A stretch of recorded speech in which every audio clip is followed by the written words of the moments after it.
escucha perfecto, sí. Yo por lo menos. Damos los buenos días a todos, la comunidad, investigadores, académicos, profesores, ¿ya? Al espacio universitario de la Universidad de la Frontera, y hemos, lo digo al paso, rehabilitado este lugar de la biblioteca, porque nos parece que restituye los espacios del traspié, digamos, del anonimato, y por lo tanto esa ha sido una de las razones por las cuales hemos hecho estos hitos y otros que vienen en el marco de extensión, ¿ya? De lo que es el anillo, al mismo tiempo las producciones que están vinculadas a Claxo, al doctorado en comunicación, ¿no? Y horizontes convergentes, en este caso 1 y 2. Voy a dar algunas referencias de este trabajo, ¿ya? Que está compuesto por una cantidad importante y fecunda de autores. Bueno, el presente libro, 2 volúmenes, es fruto de la colaboración de una red amplia y diversa de actores y actoras sociales, de investigadores, investigadores de Argentina, Brasil, Chile, Colombia, Ecuador, El Salvador, España, Francia, Georgia, Italia, Marruecos, Perú y los Países Bajos. Se trata de la primera publicación colectiva del proyecto Convergencias, producción, mediación, recepción y efectos culturales de la representación y la marginalidad, ¿ya? Y se divide en 2 volúmenes, siendo ambos partes de la presentación. El proyecto, dicho sea de paso, aborda los diferentes modos de exclusión y de marginalización que se ejercen, especialmente sobre los pueblos originarios, los colectivos de la disidencia sexual, las comunidades migrantes y las personas privadas de libertad, ya sea en general desde la sociedad y sus distintos regímenes políticos, como en particular desde las políticas públicas, el modelo económico capitalista y los sistemas de salud y educación altamente privatizados. El libro, como proyecto, asume un compromiso no solamente con la presentación de los resultados derivados de diversos trabajos de aplicación de métodos y técnicas científicas, sino que además releva las voces de actoras y actores sociales y culturales. De este modo, el libro combina avances comparados de resultados empíricos y de reflexiones teórico-conceptuales en torno a los procesos de exclusión social y la producción de marginalidades. Es un trabajo caracterizado por su variedad disciplinaria, por el fuerte compromiso con la subjetividad y sus contextos, así como por la búsqueda de posibilidades de lograr horizontes de convergencia. Al paso voy a establecer una presentación de los editores que van a ser los que van a intervenir en esta escena, ¿ya? Esencialmente, y en este orden que voy a comentar ahora, ¿ya? Rodolfo Gómez es docente e investigador de las carreras de Comunicación y Ciencia Política FESOC-UBA y de la Universidad de El Salvador, candidato a doctor en Ciencias Sociales, FESOC-UBA nuevamente, magíster en Ciencias Sociales y licenciado en Ciencias de la Comunicación y becario e investigador del Centro Cultural de la Cooperación Floreal Llorini. Y desde 2006 y actualmente trabaja en la Dirección de Investigación de Claxo. Entre sus publicaciones puede mencionarse su participación en el volumen colectivo No para siempre, ¿ya? Introducción de pensamiento crítico y la teoría crítica frankfurtiana México Yediza, año 2007, y en la compilación de Voces Abiertas de América Latina. Por su parte, Sandra Riquelme es doctora en Proceso Social y Político en América Latina, Universidad de la Frontera, investigadora asociada al proyecto Horizontes Convergencia, y entre su obra destacan Manual de Redes de Apoyo para Migrantes de la Araucanía, Avances para la Inclusión en coautoría con Carlos del Valle, que en este caso está acá a mi izquierda, y framing generado en 3 noticias relacionadas entre Carabineros de Chile, el pueblo mapuche, el caso de Camilo Catrillanca, en coautoría con Marisol Vera y otros autores, 2020.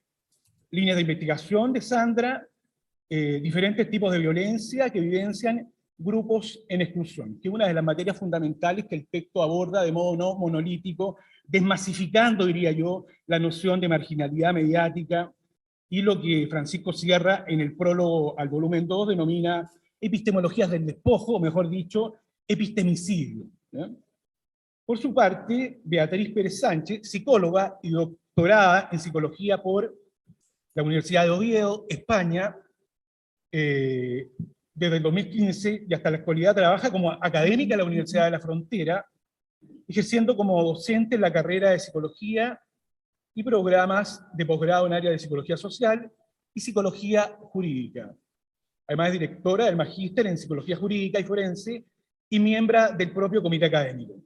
Actualmente sus principales líneas de investigación están referidas a estigmatización del aborto, objeción de conciencia, psicología penitenciaria, personalidad y identidad criminal y estigma, relaciones afectivas violentas. Ha publicado 25 artículos en revista científica y 14 capítulos de libros. Constantin Miró es profesor titular de Cultura y Literatura Europea en la Universidad de Groningen, donde además es director del programa formativo de la Graduate School, Escuela de Graduados en Humanidades, y director de la Federación de Graduados en Ciencias Sociales y Humanidades. Sus investigaciones se enfocan a las relaciones entre grupos marginados y representaciones literarias y culturales, lo que se refleja en su último libro, de Capturando al Pícaro en Palabras, si no me equivoco, 2019, y actualmente desarrolla un estudio sobre los efectos cognitivos y sociales de la ficción en cárcel titulado Empatía tras las rejas. Investigador del proyecto Anillo, Horizontes, Convergencia, ¿ya? Ciertamente. Gonzalo Albornoz Barro es sociólogo y magíster en Ciencias Sociales Aplicadas por la Universidad de la Frontera. Su investigación se centra en la representación de la ley, legalidad y justicia, así como en las narrativas de la ley, los ámbitos de la vida cotidiana. Actualmente desarrolla su tesis doctoral titulada Representación ficticia de 46 legalidades y justicia en los medios, comunicación popular y construcción de conocimiento jurídico por parte de comunidades claves en el entorno carcelario en la Graduate School de Humanidades de la Universidad de Groningen.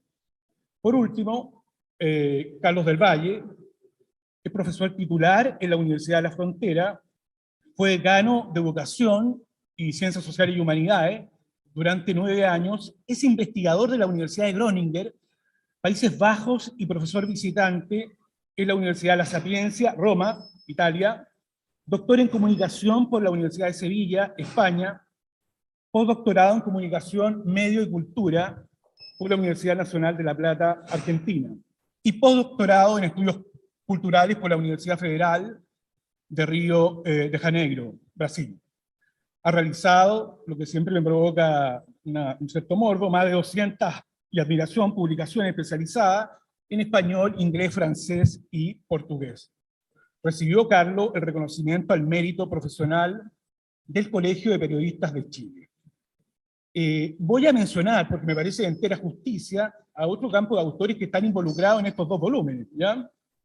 Jacques Poulain, ciertamente, Pablo Saravia Ramos, Felipe Gascón, Débora Vega Valdés, Luis Espinosa Almonacid, Marianela de Negri, Francisca Silva, Felipe Quintano, Alice Politano, Michelangelo Temporis, Antilla Fulch, Paula Floria Aguilar, Silvina Mariel Polón, Leonardo González, Alicia Rey Arreagada, Marcela Vera Urra, Emilia Villagra, Cecilia Quevedo y Adrián Jesús Romero, Yerges Loaiza, Karen Mardones, Cinca Belén, Paula Burgos Villegas, Marcela Gaete, María Hernández, Rodrigo Torres Bravo, Daniel Panaroni, Lorena Godoy, Silvia Zarzosa, Consuelo Dinamarca, Aura Mora, Virgilia Tara. Al mismo tiempo también participan de este libro Juante Catalán, Anayao, Víctor Naquil. Y en la sección 2 voy a nombrar algunos, así que pido las excusas del caso si se queda algún nombre en el tintero, lo que siempre es muy lamentable. María del Mar Fernández, Martínez, Gabriela Farías Roja, Jorge Arayas Navalón, y Seanje Cárcamo Landero, Azucena Acosta, Misael Baeza Villalobos, Felipe Gascón, Diana Jambuy, María Isabel Norena, Solange Subiabre, Ruth Garrido, Rosa Campo Alegre, Carolina Rojas, Rodrigo Brown, saludo Rodrigo, Consuelo Dinamarca, Silvia Zarzosa Herrera, Quintral Varas, Buenante. Bueno, eso en términos de los autores que participan, y el orden de las exposiciones va en este sentido. Abre los comentarios, insisto, Rodolfo Gómez, ¿ya? Posteriormente Sandra Riquelme, luego Beatriz Pérez, posteriormente Constant Medero, luego Gonzalo Albornoz y finalmente Carlos del Valle. ¿Ya? En términos de tiempo, ¿ya?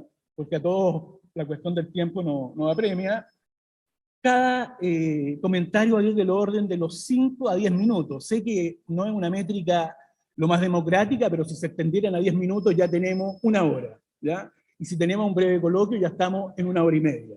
Por lo tanto, eso, y comienza dándole el agradecimiento a Flaxo, que es un paradigma de tradición crítica en América Latina, una escuela formativa, los comentarios con Rodolfo Gómez. Así que, Rodolfo, tienes la palabra y bienvenido a toda nuestra comunidad. Bueno, muchas gracias a ustedes por cederme la palabra. Bueno, voy a ser breve, voy a ceñirme al tiempo que me acaban de señalar.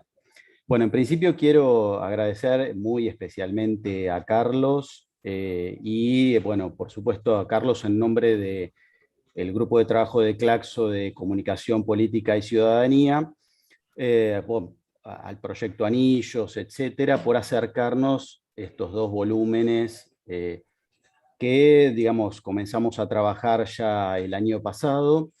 Ha sido realmente un trabajo muy fructífero. Los volúmenes, bueno, llegaron digamos, obviamente con todos sus artículos armados. Bueno, empezamos con todo ese trabajo de producción editorial, bueno, de idas y vueltas, ¿no? Un trabajo realmente cuidado.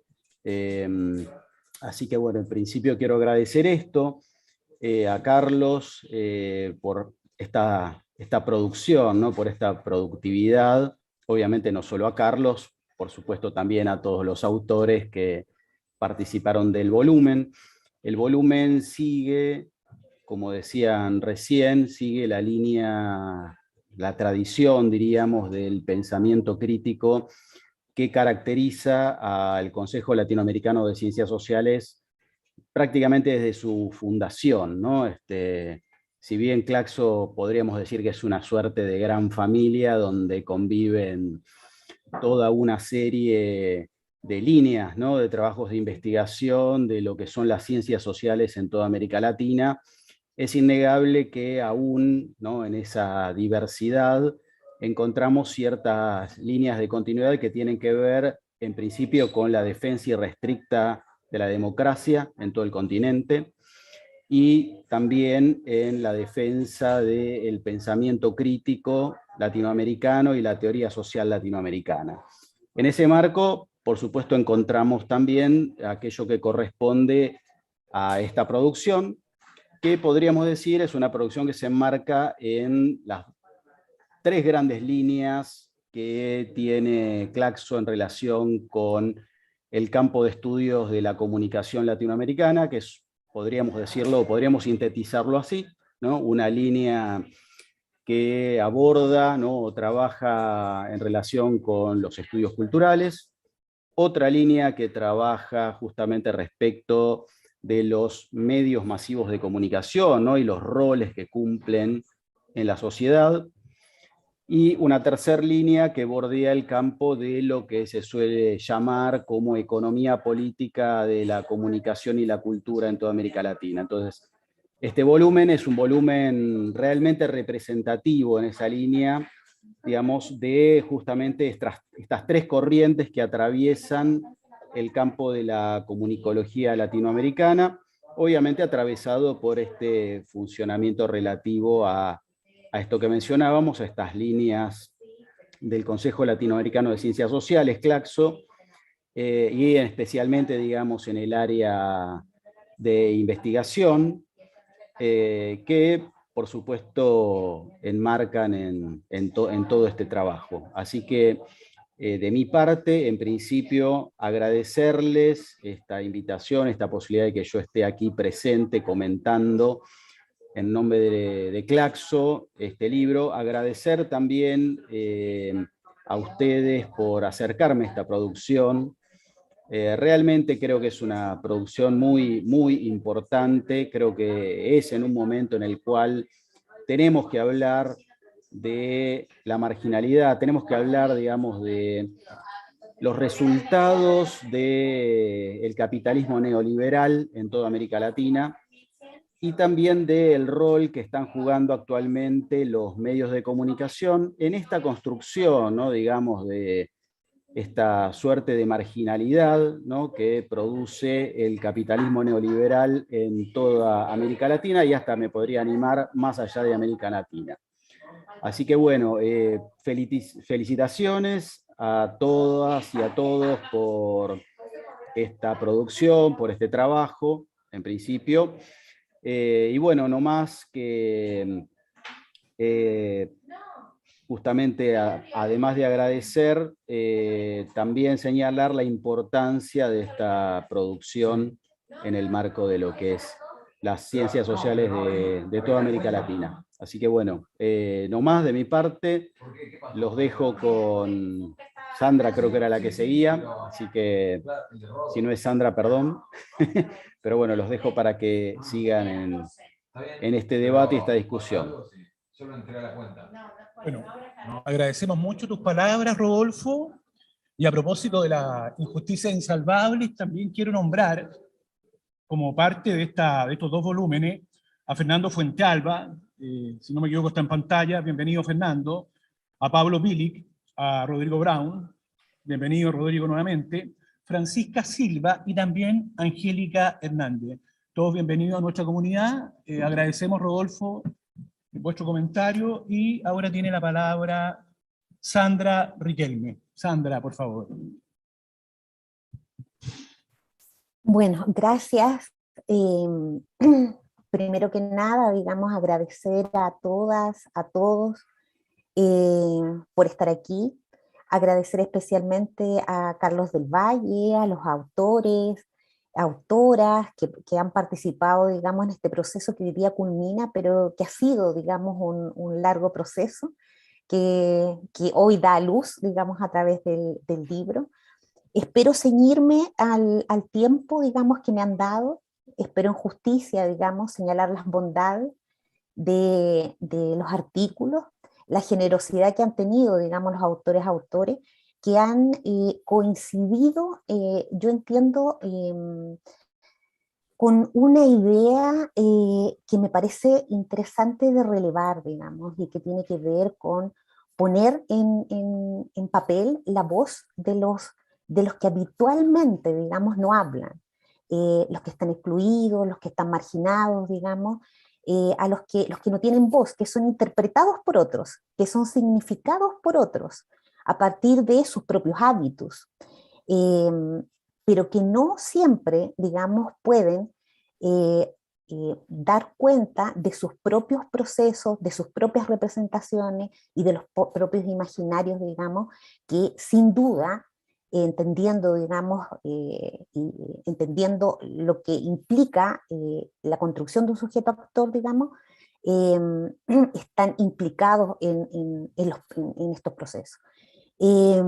Así es que bueno, voy a intentar, sin más, digamos, dar cuenta de aquello.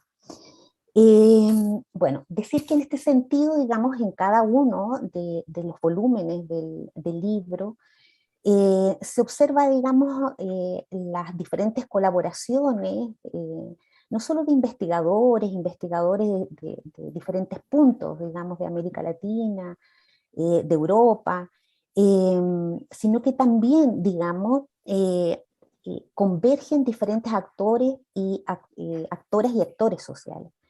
En este sentido, reúne una amplia diversidad de expertos en disciplinas, en diferentes campos de estudio de la marginalidad, para concentrar y sintetizar los esfuerzos investigativos alrededor de una pregunta central. ¿Cuál es esta pregunta? Digamos, a partir de las cuales se intenta responder, da cuenta y coincide con lo que es el proyecto, digamos, Anillo, que nos habla, digamos, de la influencia o cómo influyen las representaciones culturales de la marginalidad y la construcción que grupos marginados hacen sobre fenómenos como la justicia, la asociación criminal y las relaciones interhumanas. Esta pregunta se articula en el contexto de varios fenómenos relacionados con el auge en la marginación masiva de las últimas décadas. Aborda diferentes mundos de exclusión y de marginalización que se ejercen especialmente sobre el mundo indígena, los colectivos de ciencia sexual, las comunidades migrantes y las personas privadas de libertad. Ciertamente los autores y las autoras de estos volúmenes asumen un compromiso no solo con la presentación de los resultados derivados de diversos trabajos de aplicación de métodos y técnicas científicas, sino que además releva las voces de actores y actores sociales y culturales. ¿Cómo no recordar aquí a Foucault con la conceptualización de lo que se entiende por discurso verdadero, la dialéctica del poder y el saber? Y es que el conocimiento, el saber, impone una doble represión, la que condena el silencio a los discursos de los excluidos y que la determina y que ordena los discursos considerados como o entendidos como aquellos discursos verdaderos o aceptables. En este sentido, vemos a través de los desarrollos de los volúmenes cómo las representaciones que produce la industria cultural sobre diversos aspectos de las experiencias de los grupos marginados se legitiman por instituciones como la ciencia, la política, la ley, la interpretación histórica, sin considerar la visión que los propios grupos representados construyen sobre sí mismos. Esto produce indudablemente distancias entre el discurso mediático, académico, político, jurídico y la realidad de los espacios y experiencias generadas por grupos considerados como una otredad cultural. Estos volúmenes tienen como uno de sus objetivos principales reducir precisamente estas distancias en base a estudios empíricos de la experiencia marginada.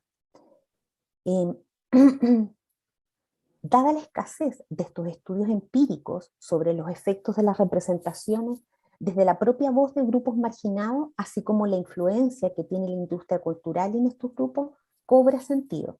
Un esfuerzo coordinado para llevar a cabo un estudio transaccional e interdisciplinario de la variedad de procesos de la representación cultural de la marginalidad que permita observar las conexiones, los anclajes, las fricciones, las rupturas, por qué no decirlo, que se dan a raíz del consumo cultural en grupos considerados como otredad. De esta forma, a lo largo de estos volúmenes, sus autores y autores ciertamente asumen el desafío, no siempre fácil, de romper con el conflicto de carácter epistemológico político e ideológico que se presenta al interior de las ciencias sociales, representando una variación en los marcos epistemológicos que iluminan la construcción de las representaciones y autorrepresentaciones, haciendo un viraje desde una concepción más positivista de los discursos hacia un enfoque de carácter comprensivo, interpretativo y crítico. Sus autores transitan desde las representaciones y la co-construcción del sujeto marginado como categoría histórico-social hacia el cómo ha sido invisibilizado o constituido desde esa invisibilidad. En este contexto, veremos a través de la lectura de los manuscritos que componen este volumen el firme compromiso de visibilizar y fortalecer la construcción de un sujeto social histórico, situado en un espacio, en un tiempo, en un territorio, desde su propia voz, lo que en sí mismo constituye una práctica de resistencia contrahegemónica.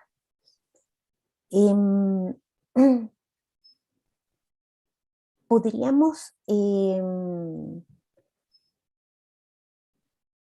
podríamos, en honor al tiempo, digamos, levantar o detenernos en el estado general de las relaciones sociales, que puede servir como un marco para comprender procesos de interacción generadores de violencia en variados niveles. La construcción social de dicho estado de cosas está al servicio de un objetivo, que guarda relación con mantener o alterar, modificar posiciones de poder de los integrantes de una interacción social. Esto nos remite a condiciones estructurales de contextos específicos, como generadores de violencia, en las que determinados sujetos, grupos, particulares o territorios específicos pasan a ser objeto de control, lo que permite su reproducción. A su vez, vemos a través de los textos en ambos volúmenes la constitución del sujeto actor que activa resistencias desde la subalternidad, marginación o exclusión. A la vez, vemos cómo el sujeto es capaz de activar sus propias herramientas frente a la exclusión o la marginalidad, al igual que el grupo, a través de una sinergia ciertamente colectiva. Por último, y en función de las diferentes lecturas desarrolladas prodigiosamente por sus autores y autoras, cabe preguntarnos, ¿cuáles son las condiciones sociales, políticas, culturales que permiten la reproducción de las violencias y que terminan por cristalizar un nuevo tipo de violencia que mantiene la marginación y la exclusión de determinados sujetos, grupos y territorios? ¿Cuáles son los efectos de esa marginación de estos grupos? ¿Cuáles y cómo son las estrategias de afrontamiento de estos grupos frente a las manifestaciones de estos tipos de violencia?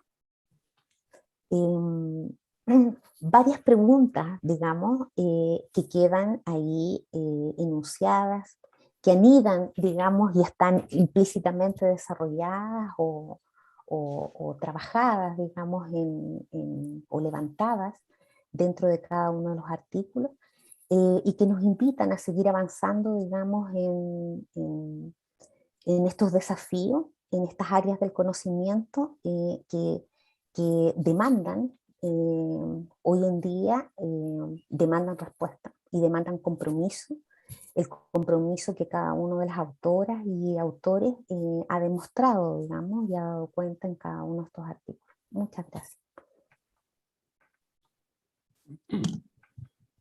Muchas gracias, Sandra, y por vuestro comentario.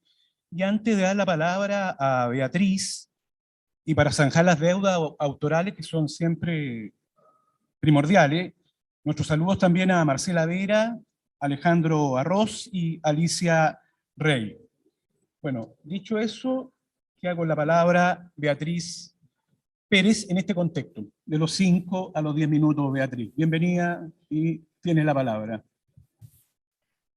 Muchas gracias. Bueno, en primer lugar, saludar a todos los que están presentes a través de YouTube. Gracias por participar e interesarse por estos dos volúmenes. Y también gracias a Carlos del Valle por bueno, invitarme a ser partícipe de todo este proceso, ¿no? Yo quería limitar mi intervención a un par de comentarios o aspectos que tienen que ver con que están como detrás, ¿no? del aporte de los trabajos de todos los autores y que me parece importante de relevar, ¿no? Bueno, primero de todo, uno de los objetivos últimos de este proyecto de trabajo conjunto y multidisciplinar, que como les decía me gustaría destacar, quizás por el hecho de que soy psicóloga y psicóloga social, es que el trato mediático estereotipado, la caracterización de estos grupos marginados, ¿no? que se instalan en el imaginario colectivo y de los que hemos estado hablando, tiene graves e importantes consecuencias, ¿no? Por un lado, este ecosistema tiene efectos dramáticos en las expectativas de la sociedad sobre los grupos e individuos marginados, donde esa imagen estereotipada que se desprende de las representaciones construidas por la industria cultural es un factor determinante para la producción de etiquetas que establecen cómo deberían ser los individuos y cómo deberían comportarse, ¿no? También el desarrollo de actitudes estigmatizantes, prejuicios y comportamientos discriminadores en coherencia con estas etiquetas, ¿no? Al respecto, Carolina Rojas y Brown, autores de un capítulo en este volumen, refieren la construcción de las identidades inferiorizadas, ¿no? Para aquellas personas que no no ocupan posiciones de poder, estas personas marginadas, y que finalmente son invisibilizadas y no tienen voz, ¿no? Inevitablemente este efecto también alcanza a los propios individuos marginados, ¿no? Quienes construyen su autoconcepto a través de la identificación con los grupos a los que pertenecen, ¿no? O mejor dicho, los diferentes grupos a los que pertenecen y la interacción con los otros. Sabemos que parte de la identidad personal es fruto de la identidad social, es decir, el autoconcepto se construye en parte desde la identificación con grupos sociales que tienen un significado emocional y valorativo para el individuo. Esto obviamente va a tener consecuencias sobre cómo se relacionan con el mundo y cómo experimentan el rechazo, cuando uno efectivamente pertenece a grupos que son marginados socialmente, ¿no? que están forman parte de esas identidades inferiorizadas, ¿no? La situación se vuelve aún más compleja cuando el individuo pertenece no solo a un grupo estigmatizado, ¿no? sino a varios, lo que se conoce como la discriminación interseccional, para referirse a la discriminación sufrida cuando una persona pertenece a diferentes categorías sociales o grupos marginados. Así, además de ser las víctimas de estos comportamientos y sufrir las consecuencias desde un nivel social, económico, institucional y político, también sufren las consecuencias a nivel de la salud mental e incluso de la salud física, ¿no? Bueno, esto porque la literatura nos señala que la discriminación tiene consecuencias para la salud mental e incluso para la salud física, ¿no? Por un lado, la identificación con un grupo que se encuentra en conflicto intergrupal, la percepción de uno mismo como víctima del prejuicio por parte del grupo dominante tiene consecuencias negativas sobre el bienestar del individuo, sobre su satisfacción con la vida, incluso en el desarrollo de trastornos de tipo ansioso, emocional, etc., ¿no? Y por otro lado, la sobreactivación del sistema fisiológico que genera el estrés como respuesta a la experiencia del rechazo, influye en el desarrollo de limitaciones funcionales, incluso enfermedades crónicas, deterioro cognitivo e incluso en el riesgo de mortalidad, ¿no? Podemos ver en estos dos volúmenes ejemplos de estas consecuencias en varios capítulos, como por ejemplo el trabajo de Consuelo Dinamarca, Lorena Godoy y Silvia Sarsosa, en el que se denuncian las diferentes barreras y obstáculos que se presentan a nivel educativo, social, reproductivo y afectivo en la vida de mujeres con discapacidad intelectual, ¿no? También es el caso del trabajo de Marianela de Negri, Francesca Fonseca y Felipe Quintana, quienes nos hablan de la población LGBTQ+, grupo utilizado como brecha de mercado, ¿no? por la ideología neoliberal, e invisibilizando con ello las problemáticas sociales de exclusión e incluso violencia que sufren cotidianamente. También en varios trabajos de este volumen se refieren al proceso de sujeción criminal, como es el caso del trabajo de Carlos del Valle, Constantin Mireu, Jennifer Garrido y Daniela Morales, ¿no? Donde refieren la resistencia en condenados mapuches a este proceso de sujeción criminal. En estos dos volúmenes, el foco, finalmente, como decía también Sandra, está en las personas que sufren en primera persona las consecuencias de la marginalidad, ¿no? Dan voz a las personas que integran estos grupos. Con ello, a través del análisis de las experiencias de los grupos estudiados, llegamos a identificar los prejuicios, ¿no? de este ecosistema sobre los individuos directamente, y también procurar nuevas herramientas de protección, lo que creo que añade un valor tremendo al trabajo realizado por los autores que participan de estos dos volúmenes, ¿no? Bueno, por ejemplo, desde el enfoque de la cura social se señala que la membresía de diferentes grupos sociales promueven el mejor ajuste, bienestar y afrontamiento de la discriminación, especialmente en personas vulnerables, ¿no? Por supuesto, también la cohesión familiar y el mayor apoyo por parte de pares también ayudan a superar las consecuencias del rechazo, ¿no? Pero también sabemos que las consecuencias de la violencia y del rechazo pueden aliviarse a través de una mayor identificación con los grupos minoritarios o con los grupos marginados, ¿no? Al final, la mayor identificación con las personas que forman parte de este grupo marginado y que viven los mismos procesos que uno, ¿no? Esta es una estrategia de afrontamiento que promueve y puede vislumbrarse en aportes de este volumen también, ¿no? Como es el caso de la entrevista realizada a Ruth Garrido, que es consejera territorial mapuche, ¿no? Así, bueno, aparte de este comentario, que como les decía me parece un aporte muy importante y que se encuentra detrás de cada uno de los trabajos, ¿no? Que al final es esa transparencia, mayor transparencia sobre el sufrimiento del rechazo y sus consecuencias en las personas, y también el aporte de nuevas estrategias de afrontamiento, ¿no? y de trabajo sobre este rechazo. Me gustaría, antes de terminar, señalar que como otro aprendizaje que podemos extraer de este proceso y que puede alimentar el devenir de nuestros caminos académicos también, es que el ecosistema de la representación cultural y la marginalidad también ha permeado el mundo académico por largo tiempo, ¿no?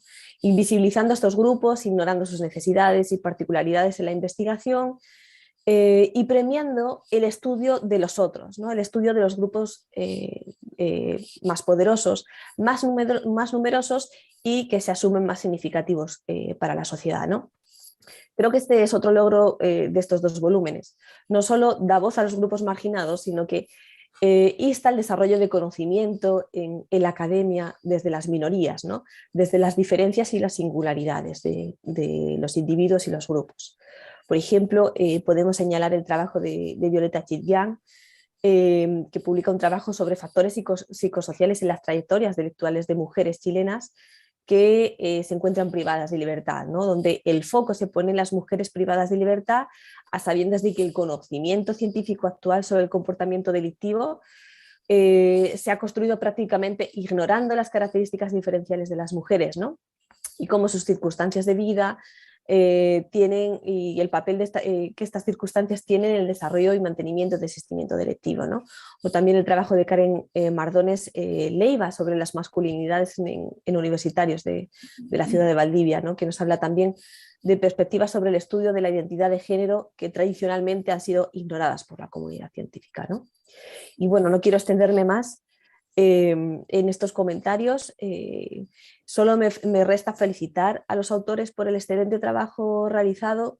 Considero que el resultado tiene un valor muy importante, tanto para la visibilización de estos grupos como para la academia, y estoy segura que, bueno, pues para los lectores van a encontrar un importante aporte para comprender este nexo entre la producción cultural y la marginalidad, ¿no?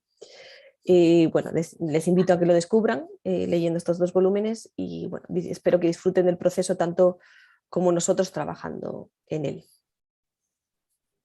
Eso era lo que tenía que contarles.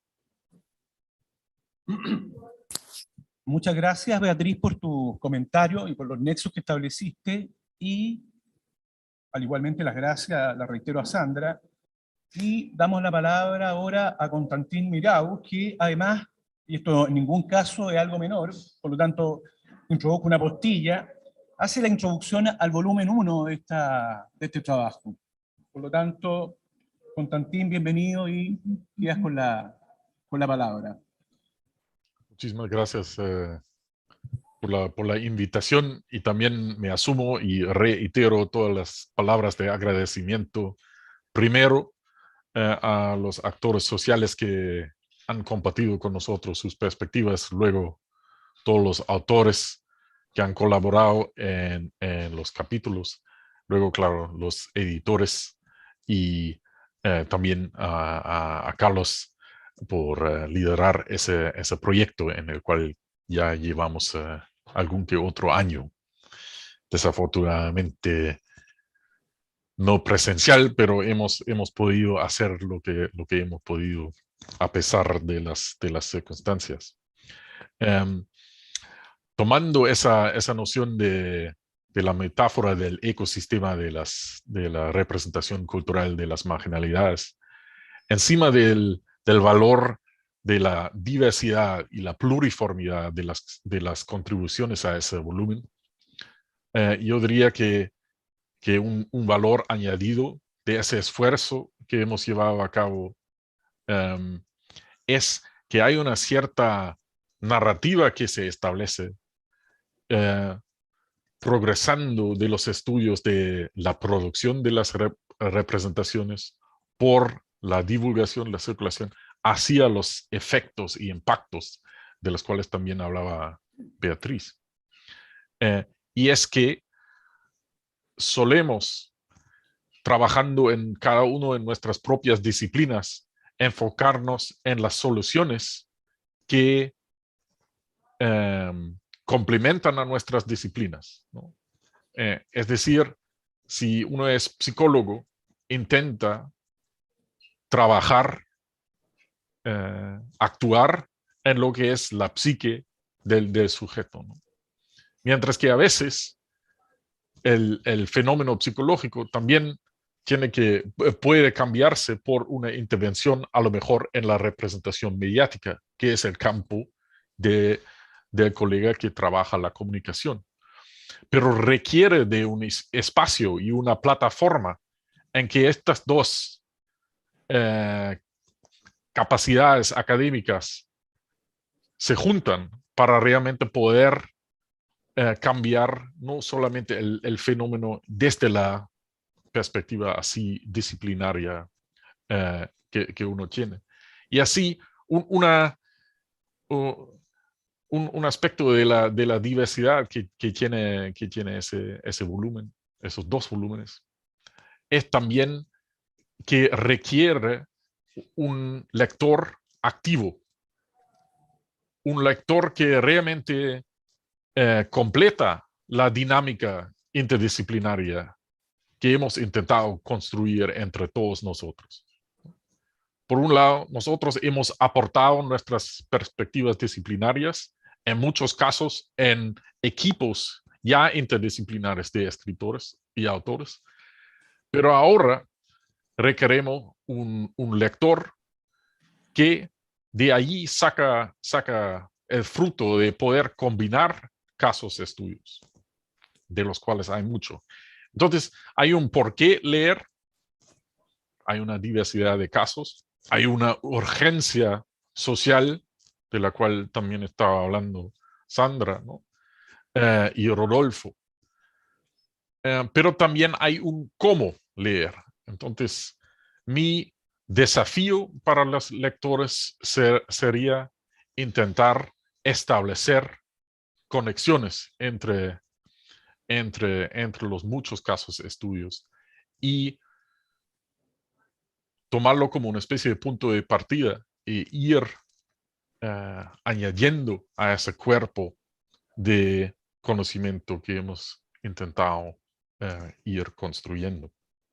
Y por ende, vuelvo a esa narrativa de producción de representaciones culturales de la marginalidad que cautivan el sujeto. La circulación y la pregunta de quién tiene el interés económico en circular esas imágenes, por qué existen, qué tipo de plataforma se sostiene vendiendo imágenes que contribuyen a la marginalización. ¿Por qué existe una cultura que ve esto como un bien de consumo?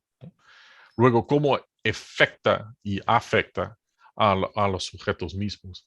Y en qué parte de esa cadena o en qué fase de ese ecosistema podemos intervenir, actuar, desarrollar agency y cambiar las realidades, ¿no? Y así constituir una contravoz a estos procesos de neoliberales de la mercantilización de las imágenes, a los cuales también refería Rodolfo, ¿no? Así que con esto reitero mis gracias. Ha sido un viaje de aprendizaje, de la colaboración con el equipo, con todos los autores, que como han dicho otros también han sido muy generosos con nuestros comentarios y el diálogo que hemos sostenido a lo largo de estos años. Y agradecer al lector el tiempo que va a invertir en ese texto y desafiar al lector a corregirnos, mejorarnos y aumentar este cuerpo de conocimiento que hemos estado construyendo. Con esto cedo la palabra. Muchísimas gracias y espero preguntas si haya.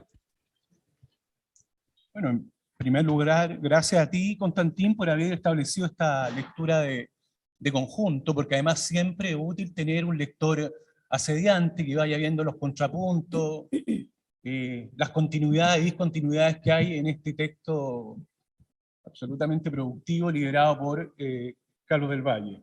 La figura de un lector que interroga desde distintas claves hermenéuticas, siempre algo que aporta sin duda alguna. Muchas gracias, Constantino. Bueno, ahora cedo la palabra a Gonzalo Albornoz, que desde la perspectiva que estoy está a mi derecha. Así que, Gonzalo, por favor. Adelante. Muchas gracias. Se escucha, ¿no? Sí, se escucha. Me voy a sacar la mascarilla para que se escuche bien. Bueno, primero saludarlos a todos, a mis colegas que están lejos, pero los puedo ver aquí en la pantalla. Y pensaba qué podía decir para no ser redundante después de todo lo que han dicho mis colegas, ¿no? Que concuerdo plenamente. Y se me venía a la mente algunos de los comentarios que recibimos cuando se adjudica este proyecto, que es el que inspira estos dos volúmenes, y era el de qué innovadora es la propuesta para las ciencias sociales en tanto rescata la voz de actores que son comúnmente representados por otros. Y claro, es innovador y eso es positivo desde el punto de vista de la investigación, cómo no. Pero qué negativo es que en el año 2018, que es cuando inicia este proyecto, todavía no exista una conciencia real sobre la importancia de dar espacio a los sujetos para que se representen a sí mismos. En tanto, lo que yo quisiera referir en estos minutos es la importancia de seguir contribuyendo desde esta perspectiva. Recuerdo, por ejemplo, en uno de los artículos que hicimos con Beatriz y con Constantin sobre la representación de las cárceles en el contexto de la pandemia, que nos dimos cuenta que las representaciones mediáticas que habían eran exclusivamente negativas.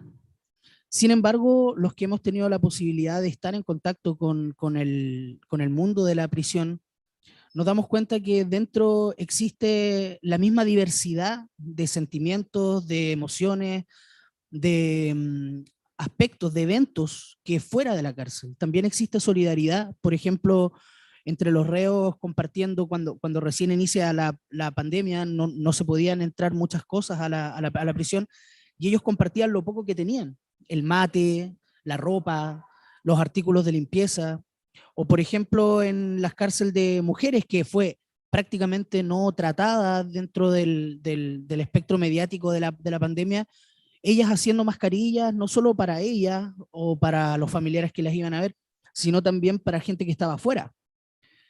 Y en tanto, me gustaría rescatar la importancia que es seguir con proyectos así, con investigaciones así, para darle espacio a las personas para que puedan representar lo que realmente son y no ser representados por otros. Es sumamente complicado construir una sociedad más justa, más equitativa, si quienes tienen el poder de comunicar, en este caso los medios de comunicación, pero también nosotros los investigadores y cualquier persona que tenga el poder de comunicar en tanto hace mal uso de ese poder, representando a otros sin darles la posibilidad de preguntar, bueno, desde tu perspectiva, ¿cómo se ve esta situación? Por tanto, en honor al tiempo, yo quisiera dejar esa inquietud, agradecer la posibilidad de poder lanzar estos volúmenes, agradecer al futuro lector también y reiterar lo que dijo Constantin, que nos desafíen a nosotros también con preguntas, con inquietudes, porque eso también va a contribuir a que podamos seguir viendo cosas que hasta ahora tampoco hemos sido capaces de ver. Siempre falta algo en lo que se puede contribuir. Así que eso, muchas gracias. Bueno, gracias Gonzalo. Y dicho sea de paso, un comentario a propósito de las distintas entradas que hay respecto a la marginalidad en un proyecto que parte el año 2018. Fíjense que a propósito de invisibilidad, les digo a toda la comunidad de profesores, investigadores, conjuntamente con volver a agradecer, tuvimos nosotros en Chile, en este Chile, digamos, con un presente griego, Sófocles, entre paréntesis, una revuelta que todavía nos tiene entrampado, entre comillas, en donde se agenció políticamente una cadena de excluidos, de marginales, en lo mediático, en lo cultural, en el mundo social, en todo lo que se describe, digamos, ¿ya? Y lo que trabaja en el prólogo del volumen 2, Francisco Sierra, y en los distintos textos. Por lo tanto, ahí deben haber, sin duda alguna, hilos de voz que quedan pendientes para un trabajo de corte interpretativo, que era lo que también señalaba Constantine en su comentario. Por lo tanto, para nosotros también, en esta chilenidad, digamos, con cambios tan aluvionales, tiene un efecto público y político que es innegable. Bueno, dejo la palabra ahora para Carlos del Valle, que, o sea, de paso, es mi director, ¿ya? Es director junto a Rodrigo Brown del doctorado en comunicación de la Universidad de la Frontera, ¿ya? Y encargado ciertamente de este proyecto. No te cité anteriormente, Carlos, excúsame porque estás debidamente reconocido en ambos volúmenes, por lo tanto, eso fue mi forma de obviar, digamos. Bueno, tienes la palabra. Muchas gracias, Mauro, no solo por la presentación, sino que también estar aquí gestionando, digamos, los tiempos. A ver, quiero en primer lugar también saludar a todas y todos los colegas que están participando a través de la virtualidad, como también quienes están acompañándonos aquí, ya sea presenciando, digamos, directamente esta actividad, como desplazándose, digamos, por este espacio que hemos, como decía Mauro al principio, hemos intervenido aquí en la universidad, ¿no? El espacio de la Biblioteca Central. La verdad es que no es fácil intentar siquiera, digamos, hacer una referencia global a dos volúmenes que entre sí suman más de 40 capítulos distintos, y sacando cuentas, digamos, relativamente rápidas, en torno a 90 autores distintos, ¿no? Es difícil precisar mucho ahí. Y como decía Gonzalo recién, yo creo que aquí hay un valor muy importante que tiene este trabajo, y es el trabajo colectivo precisamente, el trabajo que ha permitido que colegas, ¿cierto?, de distintos lugares, no solo a nivel nacional, sino que internacional, se puedan sumar, ¿no? Hayan aceptado la invitación, una suerte de interpelación también, ¿no?, al quehacer investigativo que nosotros asumimos en nuestras universidades, pero que en este proyecto y también en este libro, digamos, que finalmente salen estos dos volúmenes, intenta básicamente, digamos, que nos interroguemos, ¿no?, sobre nuestras prácticas de investigación, sobre el trabajo que realizamos, y en muchos casos lo que ocurrió fue relevar experiencias de trabajo, ¿no?, con distintos actores y actoras sociales, y yo creo que de eso está fuertemente plasmado, el texto, ¿no?, o los textos. Decir también que, de acuerdo a la política, ¿cierto?, que tiene al respecto Claxo, los volúmenes están disponibles para descarga de forma gratuita en la página de Claxo, y también, ¿cierto?, hemos hecho los enlaces correspondientes desde el proyecto para que las personas, digamos, puedan acceder fácilmente a estos trabajos que se están señalando aquí.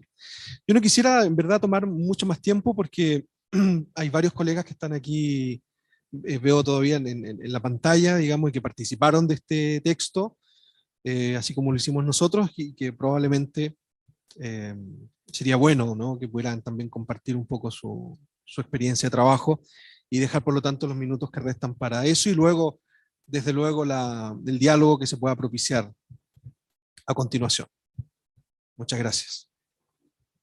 Muchas gracias, Carlos. Sí, y me cuelgo de lo último que señalaba, de los colegas que están acá, los investigadores que participaron del proyecto. Nos gustaría dejar abierta la palabra para que hagan algún punto, algún comentario, alguna observación que les parezca pertinente. Dejamos abiertos los micrófonos, ¿no? No sé quién se larga, digamos, dicho coloquialmente, sobre este texto, ¿no?, sobre estos dos volúmenes, ¿no? No sé si... Bueno, estamos en la fase de silencio, digamos, no sé si... Bueno, si les parece, tomo la palabra básicamente para saludar y ascribir a lo que se viene planteando, celebrar también y agradecer esta convocatoria constante de la UFRO, ¿no? Este fue un trabajo que venía de antes de la pandemia, pero que se llevó a cabo en un marco de adversidad, ¿no? Para la producción, también para el diálogo con muchos de estos actores y actrices sociales que son parte del interés principal del proyecto Anillos, y sin embargo logramos avanzar. En particular a mí me tocó participar con una contribución que hicimos junto al profesor Carlos Ciapina sobre los discursos de odio, y bueno, creo que ahí hay una cuestión muy importante que han señalado y que viene trabajando también particularmente Carlos en sus proyectos con respecto a la gravedad de la situación que afrontamos, ¿no? Digamos, la emergencia de neofascismos y de estos discursos de odio bueno, que como planteaba Rodolfo al comienzo, ¿no? Digamos, nos ponen en la necesidad de pensar la construcción de la trama democrática, ¿no? Y cuáles son los riesgos que afrontamos, por lo que creo que aquí tenemos un aporte y una plataforma también para seguir pensando y produciendo en conjunto, ¿no? Digamos, quienes venimos del campo de la comunicación nos hemos constituido en esta idea de una trama disciplinar, ¿no? Un campo de saberes que nace también en un momento de transdisciplinaridad y por lo tanto, bueno, encontrarnos en este espacio con tantos compañeros y compañeras que vienen pensando la problemática desde diferentes perspectivas, bueno, se vuelve fundamental. Y también que ocurra esto desde este sur, ¿no? Del sur del mundo, desde Temuco también. Digamos, sin dudas ahí hay una impronta que tenemos que reivindicar, una impronta que recupera también la, digamos, la transdisciplinaridad, pero también las múltiples naciones que componen a nuestros pueblos, y bueno, toda esa complejidad es necesario que sea relevada y que también, bueno, nos permita ir constituyendo. A veces nos pasa que nuestras academias y nuestras instituciones digamos, tienden a tener un gran trabajo interno, ¿no? Entonces a veces nos cuesta tender puentes, y en ese sentido la articulación con Claxo me parece bueno, que está a la altura de las circunstancias, de lo que necesitamos, y también siempre hacer referencia al trabajo incansable de Carlos en esta tarea de tramar puentes, ¿no? De constituir puentes y encontrarnos acá. Al menos mi experiencia es que me he encontrado con la gran mayoría de ustedes gracias a esos puentes que hace Carlos en diferentes puntos del mundo. Así que, bueno, desde la Ciudad de La Plata, desde la Universidad Nacional de La Plata, también quiero celebrar esta posibilidad y bueno, y encontrarnos acá también es una buena excusa para ir pensando cuál es el próximo desafío, ¿no? Cuáles van a ser las próximas producciones y cómo vamos a hacer para seguir profundizando. Así que, bueno, por mi parte eso. Muchas gracias y felicitaciones por todo el trabajo. Muchas gracias, Pablo, por el comentario. Y a propósito de la invisibilidad, el trabajo de distintas perspectivas, ¿ya? Porque no necesariamente un libro tiene que ver con la progresión argumental unitaria, llamémoslo, sino con distintas formas de ir iluminando una problemática. En el caso chileno, y disculpen el comentario localista o parroquial, la comunicación está concentrada en un 75 al 80% en 4 grandes grupos. Por lo tanto, todo lo que tiene que ver con invisibilidad, con ocultar, con exclusión, con distintas formas de segregación en toda su polifonía, porque digamos que esta exclusión mediática no es una categoría espinosa o meramente monolítica, sino que tiene distintas entradas y salidas, y por lo tanto el texto, a mi modo de ver, permite agenciar lo que es nuestra coyuntura social, política y mediática, que tiene que ver precisamente con la negación del otro, ¿ya? En el caso de las transiciones latinoamericanas, y en la chilena, yo diría, de una fuerte intensidad al respecto, lo que ha habido es una invisibilización del actor social en su segregación. Por lo tanto, hay un cierto, ¿cómo llamarlo?, aunque no esté convocado de esta manera, perfume, si ustedes me lo permiten, Foucaultiano, que tiene que ver con la cadena de los segregados, digamos. ¿Ya? Se abordará desde otras perspectivas en el libro, pero siempre un tema relevante dado el cúmulo de malestares, de antagonismo que se ha expandido en este Chile esotérico, como yo lo suelo llamar. No sé si alguien más quiere agregar un comentario, algún punto, algún juicio, ¿ya? Alguna postilla, llamémosle. Alejandro, adelante. Un gusto. Igualmente, bueno, muchas gracias al doctor Del Valle por la invitación también a ser parte de este texto. Y en relación a lo que se han presentado por el resto de mis colegas que estamos aquí en pantalla, y es lo que se vive hoy en día en las universidades también, que estamos fragmentados. Está lleno de investigadores e investigadores que están muy fragmentados y que dentro incluso de las mismas casas de estudio, en mi caso, representante de la Universidad del Biobío actualmente, y dentro de las propias casas de estudio, ¿no es cierto?, se viven estas narrativas de fragmentación de conocimiento, pero a través de este texto, a través de esta oportunidad, ¿no es cierto?, permite confluir, ¿no es cierto?, confluir en un discurso único, distintas instituciones, y no solamente del país, sino que de América Latina y también Europa. Y eso es tremendamente valorable y es una enseñanza para nuestras propias casas de estudio y para nosotros replantear nuestras propias prácticas, de qué manera vamos configurándonos, ¿no es cierto?, a través de distintos soportes. En el caso mío, lo que es el estudio de la imagen, ¿ya? Que está en ciernes incluso en nuestro país. Solamente eso, agradecer nuevamente la oportunidad de estar en esta instancia, ¿no es cierto?, telemática, que también parte de este nuevo aprendizaje, que dicho sea de paso, hace algunos años atrás esto habría sido impensado, ¿ya? Y es probable que muchas y muchos hubiésemos estado ausentes por la lejanía o por también distintas configuraciones que nos va delimitando el propio quehacer universitario día a día. Así que estas nuevas narrativas son oportunidades tremendas para poder ir capitalizando también saberes y también distintas formas de hacer la docencia, de hacer el conocimiento que viene fundamentalmente de la exclusión. Así que ahora estamos en un espacio totalmente inclusivo, aprovechándonos de la tecnología. Así que un abrazo grande, muchas gracias y nuevamente agradecer al doctor Del Valle por esta oportunidad de tan significativa y significativo aporte. Gracias.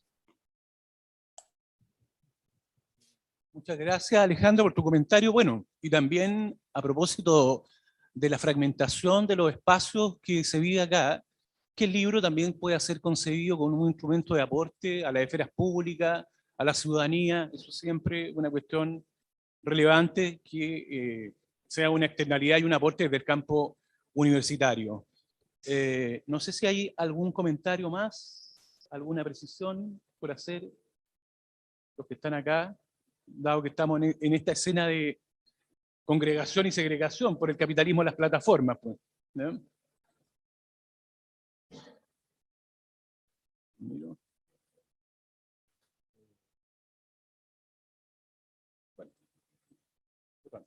Bueno, no hay más que agregar, bueno, hay mucho que agregar, si no, más bien no hay comentario un momento. Agradecer, insisto, a Claxo por el compromiso que ha tenido con la región y con otras latitudes definitivamente en términos de pensamiento crítico. ¿Qué decir de Claxo? Una escuela de aprendizaje, Rodolfo, querido, con todo el aporte que implica, con la extenuante producción y la masificación que ha tenido Claxo en las políticas editoriales en los últimos años para toda la región, ¿ya? Al grupo de investigadores que tuvieron la generosidad, bajo el liderazgo de Carlos, de generar una producción sistemática, constante, investigativa, ¿ya?, con un conjunto de indicadores de impacto.